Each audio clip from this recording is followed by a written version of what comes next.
नमस्कार। नमस्कार। मैं अमजद न्यूज़ 7 से आप सभी लोगों का स्वागत करता हूं। आज हमारे स्टूडियो में है डॉक्टर राज तायल, जो आयुर्वेदिक एमडी हैं।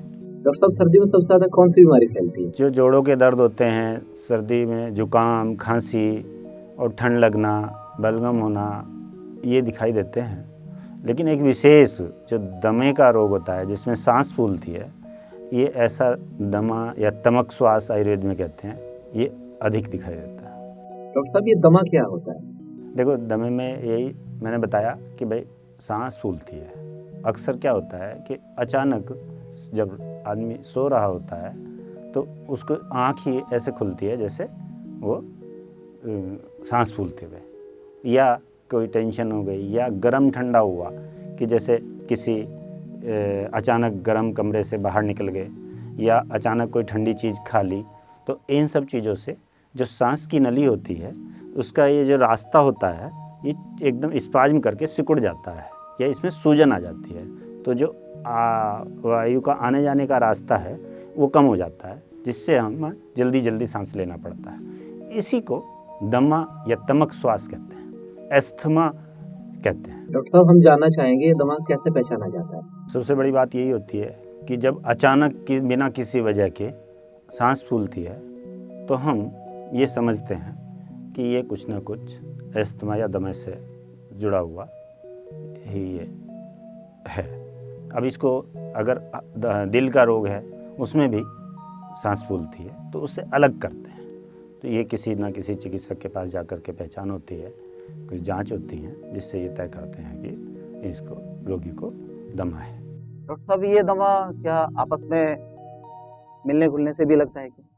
देखो, दमा जो है ना वो साथ रहने से, साथ सोने से, साथ खाना खाने से, छींकने खांसने से नहीं फैलता, लेकिन ये एक पीढ़ी से दूसरी पीढ़ी में जाता है। अक्सर देखा गया है जिनको दमा होता है उनके बड़ों को भी इसकी हिस्ट्री होती है, तो इसलिए वंशानुगत है। डॉक्टर साहब, दमा होने पर क्या करना चाहिए? देखो, अचानक जब तेज़ गति से सांस फूलता है तो ये इमरजेंसी कहलाती है। इसमें जैसे एक दौरा टाइप होता है सांस का, तो इस समय में कुछ ना कुछ तुरंत आराम के लिए दवाई ज़रूर लेनी चाहिए, चिकित्सक को ज़रूर दिखाना चाहिए। और जैसे हम आयुर्वेद में भस्मों के द्वारा इसको कंट्रोल करते हैं, अगर हम मॉडर्न एलोपैथ से भी ट्रीटमेंट कराएं तो इंजेक्शन्स हैं, गोली हैं, या इनहेलर होता है, सूंघने के लिए होता है, तो उससे तुरंत आराम मिल जाता है। लेकिन साथ साथ ये चिंता करनी चाहिए कि ये आगे ना आए। डॉक्टर साहब, ये दमा किन कारणों से फैलता है?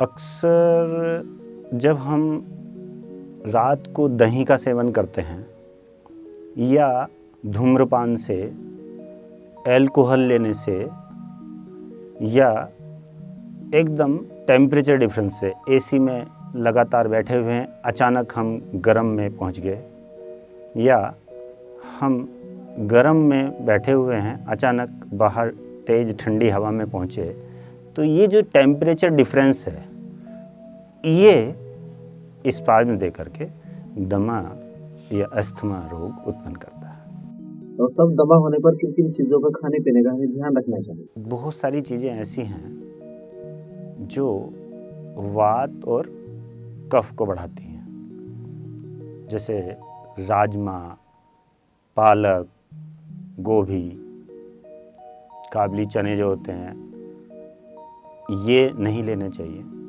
तली हुई चीज़ों का इन दिनों जब मौसम परिवर्तन का समय होता है इनको लेना बंद कर देना चाहिए। दही का सेवन नहीं करना चाहिए। डॉक्टर साहब, इसमें किन किन चीज़ों का ध्यान रखना चाहिए? देखो, एक तो बहुत ही अच्छा सा एक सांस की प्रक्रिया है।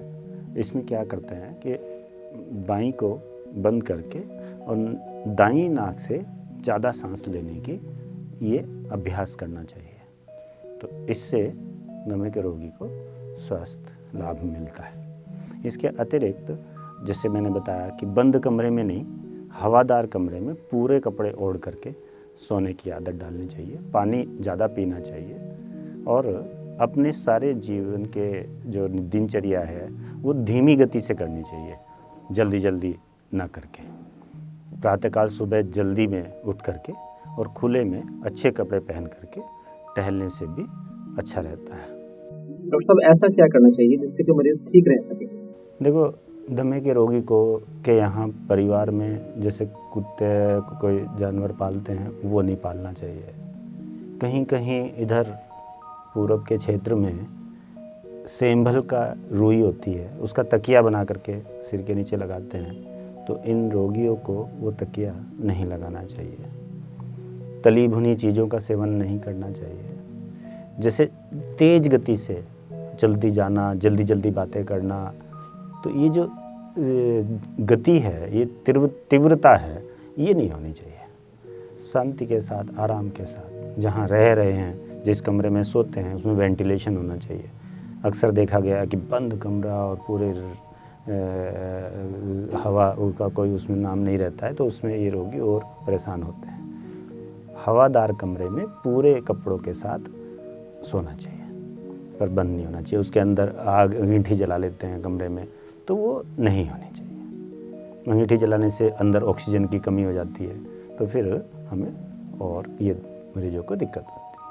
डॉक्टर साहब ऐसा क्या करें जिससे कि दमा से मरीज का बचाव हो सके? इसमें सबसे पहले यही है कि इमरजेंसी हो तो कुछ एलोपैथिक मेडिसिन के रोकथाम, और उसके बाद यहाँ आयुर्वेद में श्वास कुठार रस, ये बड़ा अच्छा सांस के रोकथाम करता है।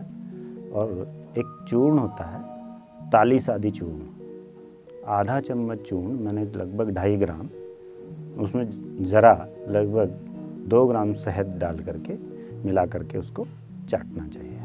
तो ऐसे करने से जो अंदर का बलगम रुका हुआ है वो बाहर निकलता है, तो जो एयर पैसेज है वो आसानी से खुल जाता है। और श्वास कुठार रस, नोट कर लीजिए, श्वास कुठार रस, इसको ये एक गोली की फॉर्म में होता है। इसे अगर बारीक पीस करके शहद में मिला करके चाट लेंगे तो भी अच्छा आराम होगा। अगर नहीं कर सकते हैं तो गोली भी पानी से दिन में 3 बार ली जा सकती है। फिर भी ये सब अपने चिकित्सक की देखरेख में ही करना चाहिए। और भी कई टेक्निक इस रोग के लिए प्रचलित हैं, तो वो भी सब की जा सकती हैं। डॉक्टर साहब ये तो हमने आपसे दमे के बारे में बात की है, लेकिन हम ये जानना चाहते हैं कि दमे से मरीज को और ज़्यादा क्या नुकसान हो सकता है? बहुत लंबे समय तक अगर हम ये जो स्टेरॉइड या एंटी एलर्जिक दवाई दी जाती हैं, इनका सेवन करते हैं, तो उसके साइड इफ़ेक्ट आने लगते हैं। तो एक तो ये कि अच्छे चिकित्सक की देखरेख में ही रोग का इलाज होना चाहिए। दूसरा कि अगर हमने इसको ऐसे ही टालते रहे तो कुछ दिन के बाद में ये जो सांस की नली पे सूजन का असर है, उससे दिल भी अफेक्टेड हो जाता है, कोर पल्मोनल स्टेज कहलाती है। फिर ये जो दवाइयाँ हैं ये भी कम असर कर पाती हैं। तो इसलिए इस रोग को जितना जल्दी ये समझ में आ जाए तो अच्छे चिकित्सक की देखरेख में इसको ठीक करना चाहिए, और इसके जो नुकसान की चीज़ें हैं उनसे सावधानी बरतनी चाहिए। डॉक्टर साहब अभी आपने एक शब्द कहा था एस्ट्राइटिड, ये क्या होता है? कि स्टेरॉइड ऐसी दवाइयाँ हैं जिनको हम लाइफ सेविंग ड्रग कहते हैं, तुरंत इमरजेंसी में दी जाती हैं और इसके तत्काल लाभ भी दिखाई देते हैं। पर इसको लेने का और फिर धीरे धीरे कम करने का एक खास तरीका होता है जो एक फिजिशियन को, एक डॉक्टर को पता होता है। पर हम लोग क्या करते हैं, एक बार डॉक्टर के पास गए, उसने एक तुरंत आराम के लिए कुछ लिखा, पर उसके ना कहने पर भी हम उसके तुरंत लाभ का फ़ायदा उठा करके उस दवाई को रिपीट करते रहते हैं। इससे बड़ा नुकसान होता है। नुकसान किस तरह से, जैसे हार्ट का साइज़ थोड़ा बढ़ जाएगा जिसको हम ठीक करना बहुत मुश्किल होता है, या जो हमारे हड्डियां हैं इनमें कैल्शियम की कमी होने लगती है। ऐसे बड़ी बीमारियां धीरे धीरे अंदर परेशान करने लगती हैं। इसलिए स्टेरॉइड का सेवन केवल डॉक्टर के प्रिस्क्रिप्शन पे ही लेना चाहिए। आज हमने डॉक्टर साहब से दमे के बारे में जानकारी की है, उसके खान पीन के बारे में, क्यों किन किन चीजों से फैलता है और किन किन चीजों से नहीं फैलता है। और अगले एपिसोड में हम दमे के बारे में और जानकारी डॉक्टर साहब से लेंगे। नमस्कार।